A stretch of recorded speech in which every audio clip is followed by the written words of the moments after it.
Hello बच्चों, क्या हाल चाल। मस्त एकदम। So I welcome all of you to this most incredible platform of GPRS learning. इस वीडियो में हम लोग डिस्कस करने वाले हैं इंग्लिश लिटरेचर में आपके क्लास 12th में फ्लेमिंगो बुक का first chapter the last lesson का previous year questions. PYQ session है हमारा, इसमें हम लोग previous year question most important discuss करने वाले हैं। इसके पहले थ्योरी हमने पिछले वीडियो में कवर कर लिया है, अब क्वेश्चंस की बारी है। तो चलिए बढ़ते हैं क्वेश्चंस की तरफ।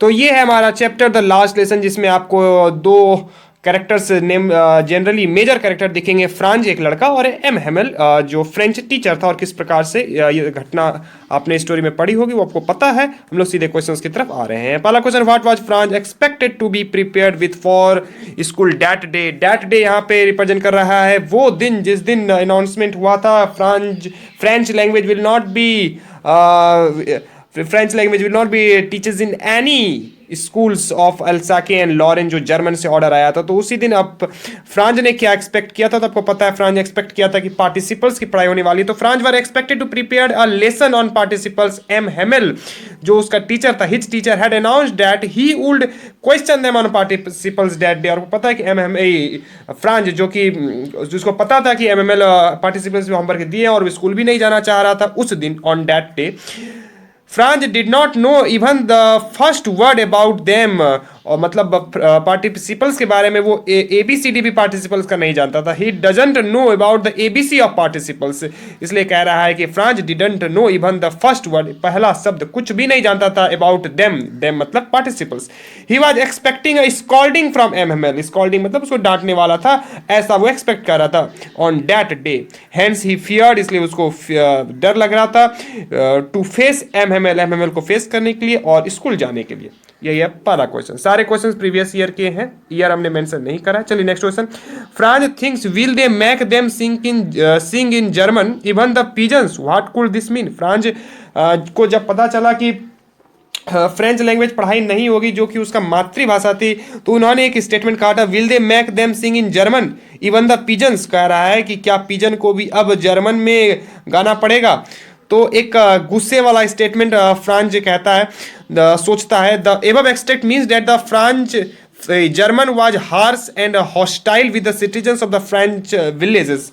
मतलब जो जर्मन का जो उस समय शासन था वो हार्श था और हॉस्टाइल एकदम बिल्कुल बैड कंडीशन वाला, हार्श और हॉस्टाइल एक बुरी परिस्थिति वाला शासन था। किस पर? फ्रेंच विलेजेस के सिटीजन्स पर, वहाँ के लोगों पर।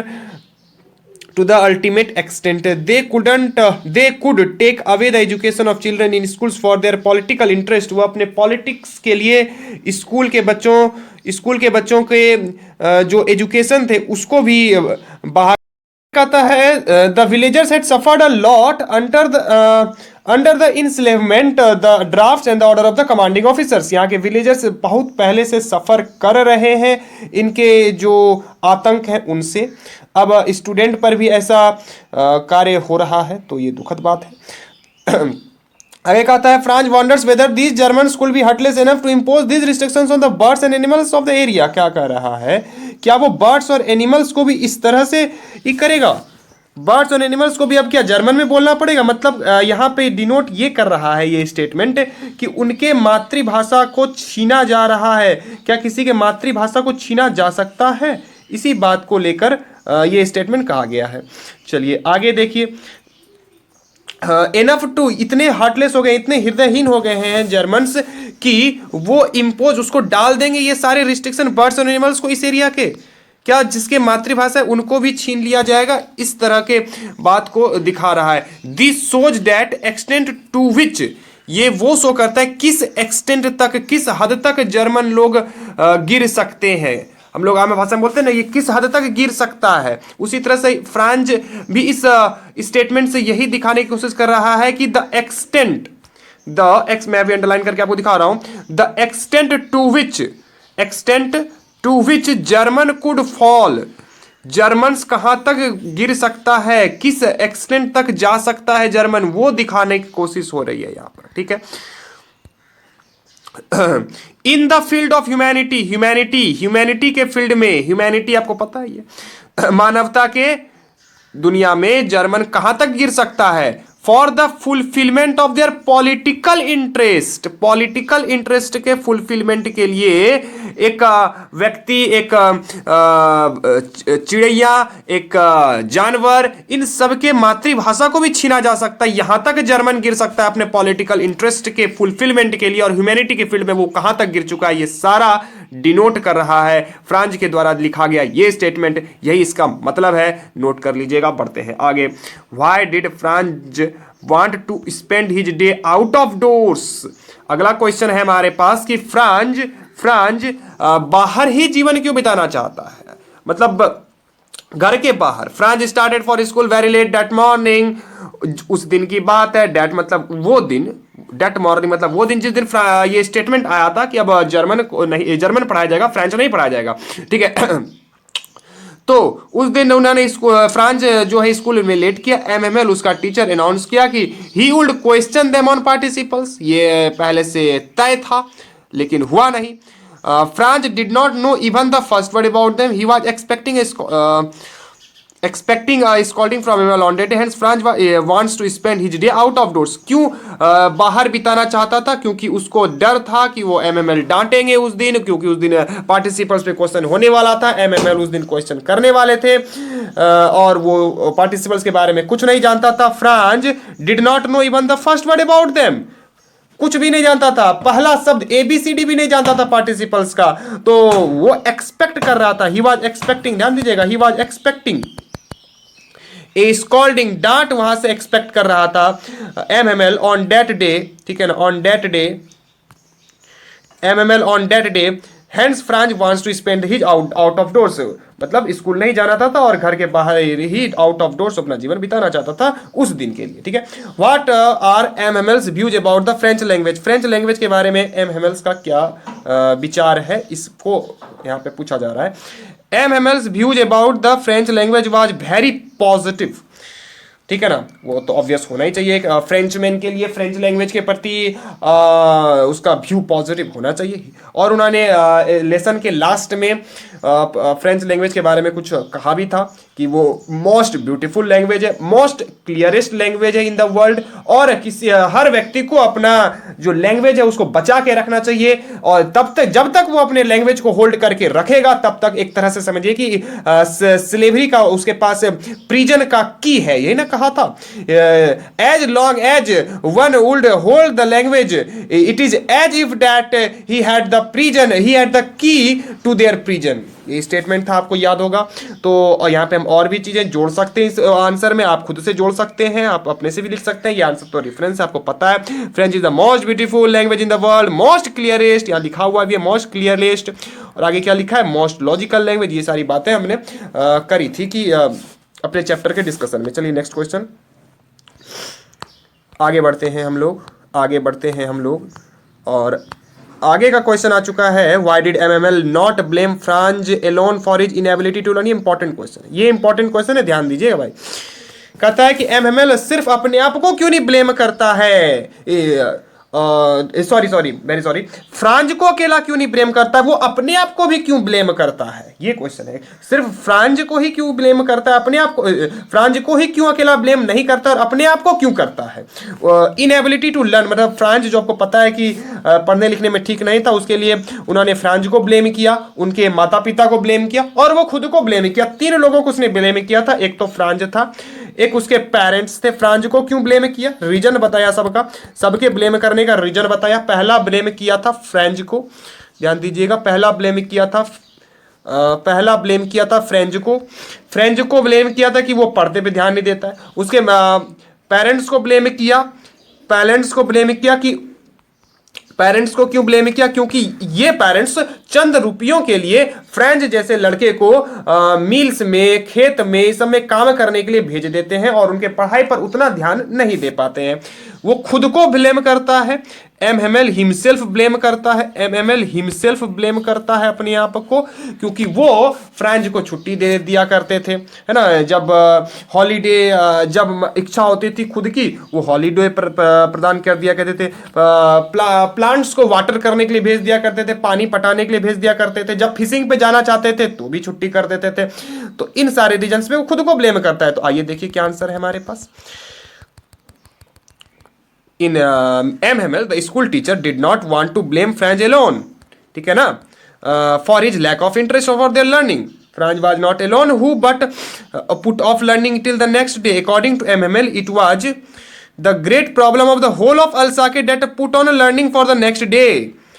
Even Franz parents, आ गया बात Franz parents का, who wanted him to learn also often put him to work on the farm. जैसा कि मैंने बताया, work on the farm और एट द मिल्स पे या तो फार्म पे उसको काम करने के लिए भर देते थे. फॉर लिटिल प्रॉफिट, यहां पे देखिए, for little profit instead of sending him to school, ठीक है. ये पेरेंट्स को ब्लेम किया. MML ब्लेम्स हिमसेल्फ आल्सो, यहां पे आल्सो भी जोड़ सकते हैं. MML खुद को भी ब्लेम करता है. बिकॉज क्या रीजन है, क्या रीजन है, he to use to give his students holiday, जैसा कि हमने बताया यहां पे हॉलीडे लिखा है, फॉर हिज पर्सनल वर्क्स और सम अदर रीजन, जो भी रीजन है पर्सनल वर्क, उस हिसाब से हॉलीडे दे दिया करते थे. वो खुद को भी ब्लेम करता है. आगे बढ़ते हैं हम लोग नेक्स्ट क्वेश्चन की तरफ, ठीक है ना. ओके सर जी, बढ़ते हैं आगे. नेक्स्ट है हमारे पास, why did Watcher Blacksmith tell France that he will teach school in plenty of time. देखिए क्या कह रहा है. The watcher, the blacksmith, told Franz not to hurry because he had read the news on the bulletin board and knew that Franz would get his school in plenty of time that morning. बाहर में Franz जब late पहुंचता है school तो बाहर के लोग कहते हैं भाई हड़बड़ाओ मत, तुम समय पे आराम से स्कूल पहुंच जाएगी, तुम्हारे पास बहुत समय है. फ्रांज को ऐसे लगता है भाई ऐसा कैसे हो सकता है, तो हम तो लेट पहुंचे स्कूल, वहां पे हमें डांट पड़ने वाली है. क्यों ऐसा कहता है वाचर और ब्लैक स्मिथ की तुम्हारे पास बहुत समय है. अरे यार उसको पता था कि ये बुलेटिन बोर्ड पे न्यूज आ चुका है. अब ये लास्ट क्लास है, लास्ट क्लास में अब क्या ही होना है, वहां तो डांट क्या ही लगेगी. तुम्हारे पास बहुत समय, आराम से जाओ, तुम्हें कुछ नहीं होने वाला है. और तुम्हें जाके खुद एहसास हो जाएगा कि तुम इस तरह से जो अनडिसिप्लिन रूप से थे उसका क्या परिणाम है. तुम्हें खुद अफसोस होगा. The Wachter the blacksmith told Franz not to hurry, जल्दीबाजी नहीं करेंगे.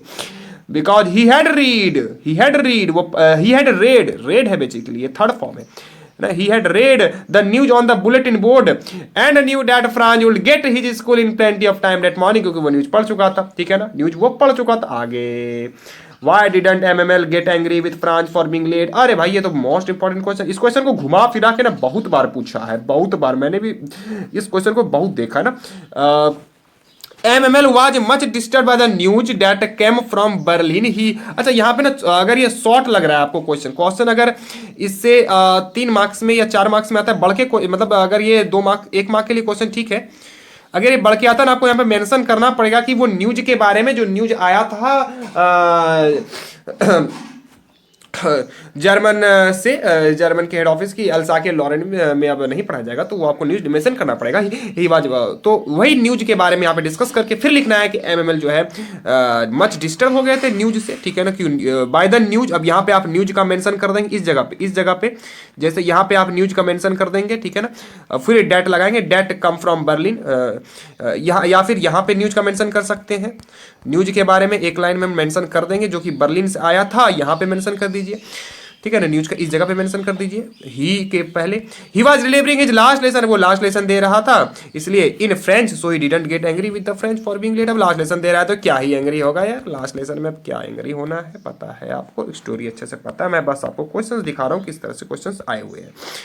अगला क्वेश्चन हमारे पास, why had MML put on his finest cloth, why were the old man of the village sitting there in the back of the classroom.